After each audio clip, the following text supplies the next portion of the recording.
a champion with us this morning. The National Seniors Spelling Bee Competition crowned the 2025 champion on September 7.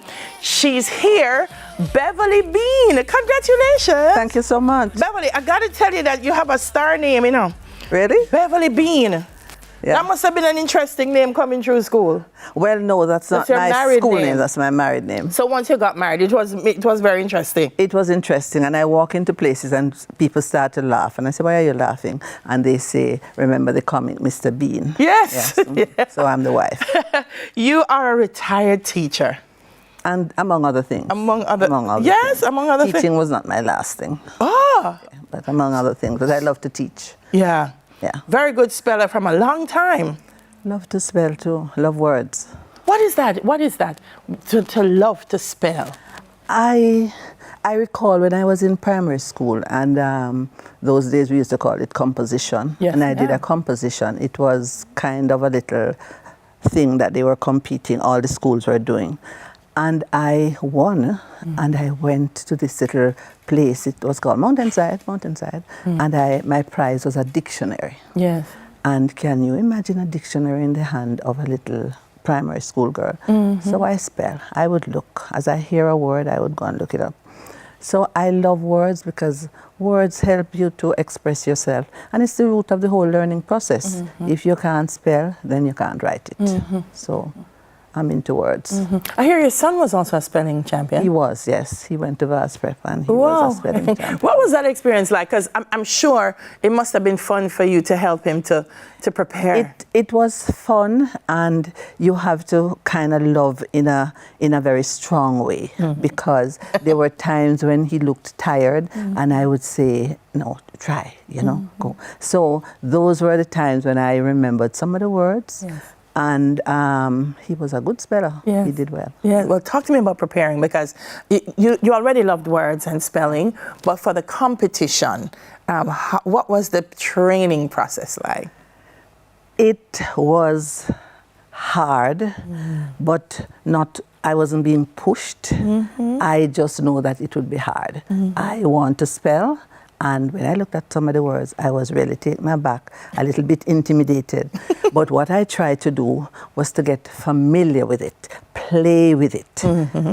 Too familiar sometimes. And then I'd walk in and I'd probably say, okay, I'm not going to so-and-so, and I use a word. And I'd probably see some flies on something, and I say, look at this Drosophila. So sometimes you use it, and it's not necessarily so well used, but you get familiar with it. So I love also to find out about the etymology of the word. Nice. It takes me places. So I'm spelling, and I see a word, and I say, let me see what happens with it. And you go and you hear that, yes, they used to use it down in Mesopotamia, they used to use it in Egypt, that kind of thing. And then it takes you somewhere else. So it's always taking you all over the place. Yes. And I try to understand it. I try to make a sentence with it, try to get the meaning of it. You might not always remember all of it, but it's like riding bicycle. You don't have to ride it every day. You take it up and you kind of remember that. So if you ask me the meaning of some words, I probably won't remember it offhand. But if you hear the context. Yes, in the context, I will You'll know what it is. Is it your first time entering the spelling bee? Yes, it's my first time. Wow. But I was so involved with my sons that I think I got a little prize from the school, because I was one of those mothers who I was there. Listen, I don't know how you spell those words. I'm looking at some of them, Mrs. Bean, and I didn't even know. My producer wants me to say them and see if you can spell them, but I can't pronounce them. Is this allelopathy? Allelopathy. Yes. Allelopathy. What that mean? I forgot. Tell me what that mean. I'm sending you back to your dictionary. Sending me back to my dictionary. Is this Feldenkrais? Feldenkrais. Feldenkrais. Yes. Oh, well, allelopathy, the suppression of growth. Sorry, go back, let me see it. The suppression of growth of one plant species by another due to the release of toxic substances. You know what that means? No plant this near this one, because this one is that one. That's right. So if and I would imagine people who are into plants, it's a good thing to know, because if you want to kill a weed, or you want to keep it away from your plant, you know, okay, plant it here. So all the plants that are in a particular row or line, they would be affected by that one plant after it has spewed its venom. Wow. All right, this one, let me go back. Is it, ma'am? The Feldenkrais one? Yes, Feldenkrais. Give me, skip that one and go to Feldenkrais for me. And then I'll go back to the other one. All right. Feldenkrais. Feldenkrais. Okay. A method used to improve movement and self-awareness to enhance physical functioning and well-being. This sound like me need to Feldenkrais me need more often. I love it. I would imagine if you're into exercising and yoga and so forth, you know. Is this fibrin? Fibrin. It's a good thing I wasn't the spell master. It's a French word, fibrin, F-I-B-R-A-N-N-E. A fabric made of spun rayon yarn. You see, and so the etymology is important, because since you know it's from...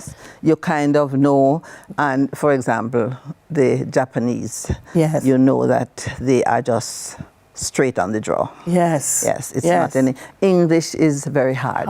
And I always say, if it weren't my little tongue, I don't know how I'd manage. I couldn't learn it. It's hard. Yes, it's hard. What you see is what you get. Even when, and I learned that in sports, when you're saying the Indian player's name, and it is what you see. It is what it is. There's what you see. No circumventing it. Agelessism. Agelessism. That one. Agelicism. The doctrine that holds that society completely determines the thoughts, feelings, and acts of individuals. Simone says, well, this one now, I am telling you, I cannot. Magirocophobia. Magirocophobia. See it here? Magirocophobia.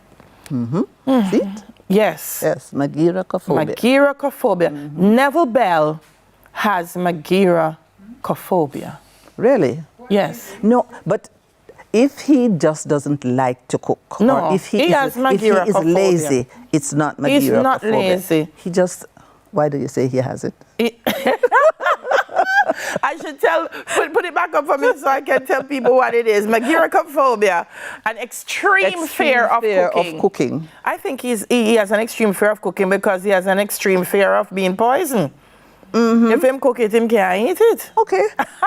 And that is part of it, you know, when you are magirocophobic. Yes. That is part of it. You're afraid to cook because you feel you might hurt somebody. Yes. Or maybe you have been so criticized. It's like telling somebody that they'll not come to anything. Yes. And it's a self-fulfilling prophecy. Yes. So maybe when he cooks and you say, boy, you can't cook, your food doesn't taste good. After a while, he internalizes it. And he doesn't want to cook. And the longer you stay away from it, the more you are likely to develop this phobia. Yes. But it's bad. It's bad. I was with a group of very lively seniors on Friday. You're the president of the Summertime Senior Citizens Club of St. Mary the Virgin. Do you encourage your group to participate in activities like this? Oh yes, I am into keeping yourself mentally alert. I say, okay, just maintain the mental acuity.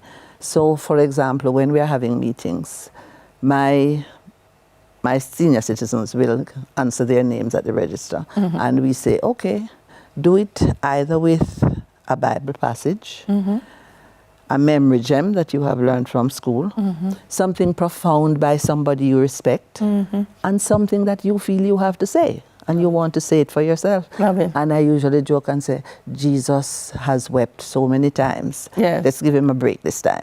So we try to get into the more than two words and so forth, you know, that kind of thing. All right, we got to go. I got to big up the National Council for Senior Citizens here in Jamaica. They've been doing a lot of work, and I know that they would do so much more. They need more support to get it going. They need the support. But if there are seniors in your community, engage them. They have so much knowledge, so much fun to share. Oh, yes. You'd be surprised. Thank you so much, my darling. It's been my pleasure. Congratulations. Thank you so much. The National Senior Spelling Bee Competition champion for 2025, Beverly Bean.